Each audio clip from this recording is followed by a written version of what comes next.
Hello friends, welcome back to my YouTube channel Hindi English notes. आज का हमारे notes में हम पढ़ेंगे ऑक्सीडेशन एंड रिडक्शन। ये बहुत ही इंपॉर्टेंट टॉपिक है फ्रेंड्स। 2023 में यह क्वेश्चन पूछ चुका है। आप जाकर के मेरे चैनल में चेकआउट कर सकते हैं। मैंने इसका वीडियो आपके मेरे चैनल में डाल दिया है। क्वेश्चन पेपर 2023 का आप चेक कर सकते हैं। चलिए फ्रेंड्स, आज का हम टॉपिक स्टार्ट करते हैं। सो ऑक्सीडेशन यानी कि यहाँ पर आपको साफ साफ समझ आना चाहिए कि जो परमाणु एटम को बहुत ही आसानी से त्याग दे उसको क्या कहलाता है? ऑक्सीकरण। आज इसका हम परिभाषा पढ़ेंगे। ऑक्सीडेशन वह क्रिया है जिसमें कोई परमाणु एटम या आयन एक या एक से अधिक इलेक्ट्रॉन का त्याग करता है। यहाँ पे मैंने एग्जांपल दिया है, आप देख सकते हो। सबसे पहले हम सोडियम लेंगे। सोडियम में से अगर हम एक इलेक्ट्रॉन निकाल देते हैं, सोडियम से अगर हम एक इलेक्ट्रॉन निकाल देते हैं तो इसमें एक प्लस चार्ज लग जाता है। आप देख सकते हो, यह प्लस चार्ज इस चीज़ का प्रतीक है कि इसको और इलेक्ट्रॉन की ज़रूरत है।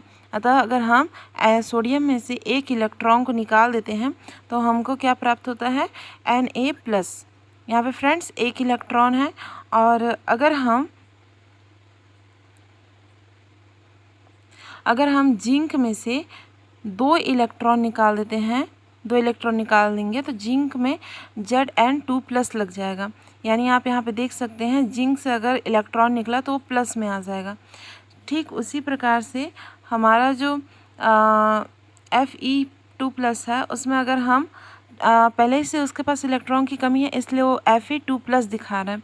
अगर उसके पास इलेक्ट्रॉन की कमी नहीं होती तो वहाँ केवल Fe होता। अतः वहाँ पे क्या है? इलेक्ट्रॉन की कमी है। इस इलेक्ट्रॉन की कमी, दो इलेक्ट्रॉन की कमी है ही, तो यहाँ पे हम क्या करेंगे? जो Fe है उसमें एक और इलेक्ट्रॉन निकाल देंगे। अगर यहाँ से हम एक और इलेक्ट्रॉन निकाल देते हैं तो यहाँ पे आपका हो जाता है E+। एक इलेक्ट्रॉन निकाला हमने तो यहाँ पे Fe3+ हो जाता है। पहले से Fe2+ था और उसमें से हमने एक इलेक्ट्रॉन निकाल दिया और Fe3+ वो हो गया। सो आपको एग्जाम्पल समझ आ गया होगा। यानी यहाँ साफ साफ है फ्रेंड्स कि जो परमाणु एक से अधिक इलेक्ट्रॉन को त्यागता है वो ऑक्सीकरण कहलाता है, ऑक्सीडेशन कहलाता है।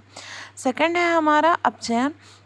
रिडक्शन मतलब होता है कि रिडक्शन ठीक ऑक्सीडेशन के उल्टा होता है। इसमें क्या होता है कि अगर कोई परमाणु या एटम एक से अधिक इलेक्ट्रॉन को ग्रहण करता है तो क्या होता है? वो रिडक्शन कहलाता है।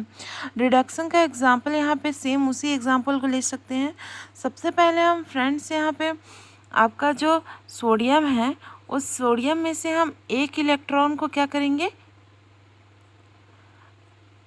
एक इलेक्ट्रॉन का हम वापस से सोडियम को दे देंगे। एक मिनट फ्रेंड्स, तो हमारे पास क्या है? पहले ही से सोडियम है जिसके पास इलेक्ट्रॉन की कमी है। हम सोडियम में एक इलेक्ट्रॉन दे देंगे और एक इलेक्ट्रॉन देने पे सोडियम में इलेक्ट्रॉन की पूरी भरपूर मात्रा में इलेक्ट्रॉन प्राप्त हो जाएगा। सेम ऐसे ही जो जिंक है उसमें दो इलेक्ट्रॉन की कमी है, अतः हम क्या करेंगे? दो इलेक्ट्रॉन इसे दे देंगे और हमारा जो जिंक है वो पूर्ण हो जाएगा। सेम ऐसे ही हमारा Fe3+ है। Fe3+ में हम फिर से एक इलेक्ट्रॉन दे देंगे और ये हमारा हो जाएगा Fe2+ हो जाएगा। सो आपको ये एक्सप्लेनेशन समझ आया होगा। नेक्स्ट है हमारा रेडॉक्स अभिक्रिया। रेडॉक्स रिएक्शन क्या होता है? रेडॉक्स रिएक्शन में आपका ऑक्सीडेशन और रिडक्शन दोनों क्रियाएं एक साथ होती हैं। हम डेफिनेशन पढ़ लेते हैं। रेडॉक्स शब्द दो शब्दों यानी कि रेड तथा ऑक्स के साथ मिलकर बना होता है। रेड शब्द का मतलब होता है रिडक्शन, जिसके बारे में हमने पढ़ा। रिडक्शन मतलब क्या होता है? मैंने बताया ना, रिडक्शन मतलब क्या होता है? जो कोई परमाणु जो इलेक्ट्रॉन होता है उसको क्या करता है? ग्रहण करता है। और ऑक्स शब्द यानी कि ऑक्स से आती है ऑक्सीडेशन। ऑक्सीडेशन यानी मैंने बताया कि कोई जो परमाणु है वो इलेक्ट्रॉन को क्या करता है? त्यागता है। इससे मिलकर बना होता है रेडॉक्स। रेडॉक्स अभिक्रिया वे रिएक्शन होती हैं जिसमें ऑक्सीडेशन एवं रिडक्शन क्या होते हैं? साथ साथ उत्पन्न होते हैं।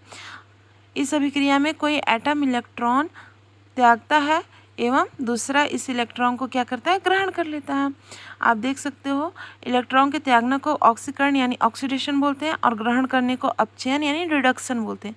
आपको क्लियर हो गया होगा। एग्जाम्पल यहाँ पे दिया है, आप इस एग्जाम्पल को समझने की कोशिश कीजिएगा।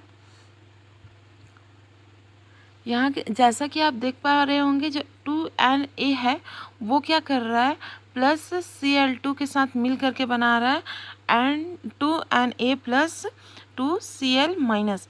अब यहाँ पे कैसा क्या हो रहा है, यहाँ पे आपका फर्स्ट हो रहा है ऑक्सीडेशन, ऑक्सीडेशन अब चेन हो रहा है। जो 2Na है, जो 2Na है वो क्या कर रहा है, इलेक्ट्रॉन को क्या कर रहा है, त्याग रहा है। देख सकते हैं आप, जैसे ही 2Na ने इलेक्ट्रॉन त्यागा 2Na प्लस लग गया, देख सकते हो आप, प्लस चार्ज लग गया है यहाँ पे।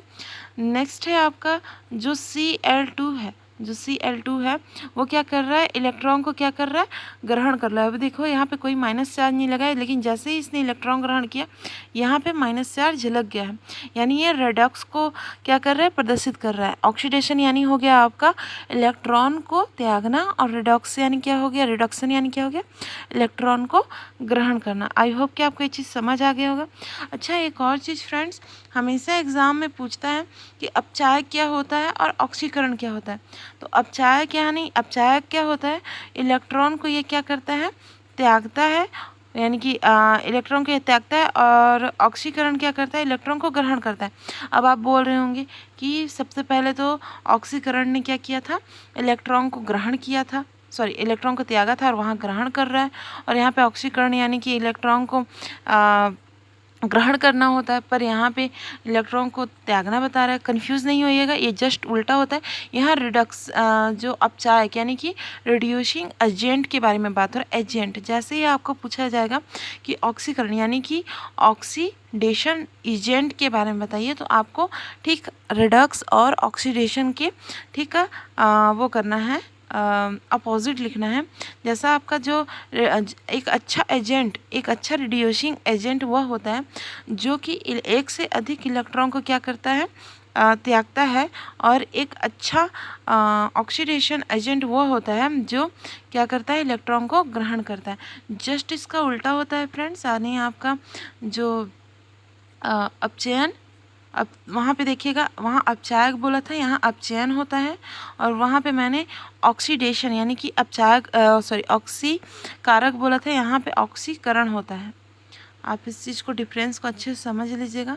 आई होप कि मेरा एक्सप्लेनेशन समझ आया होगा। अगर आपको कोई भी दिक्कत होता है तो आप मुझे कमेंट बॉक्स में कमेंट करके बता सकते हैं। मैं कोशिश करूँगी कि आपका जो भी क्वेश्चन होगा उसको सॉल्व कर सकूँ। फ्रेंड्स, इसका इंग्लिश नोट्स भी मैंने अपलोड कर दिया है, आप जाके चेकआउट कर सकते हैं। वह आपको इंग्लिश नोट्स में प्ले लिस्ट में मिल जाएगा, आप प्ले लिस्ट चेक कर लीजिएगा। Thank you friends, I hope कि आपको मेरा वीडियो अच्छे से समझ आ गया होगा।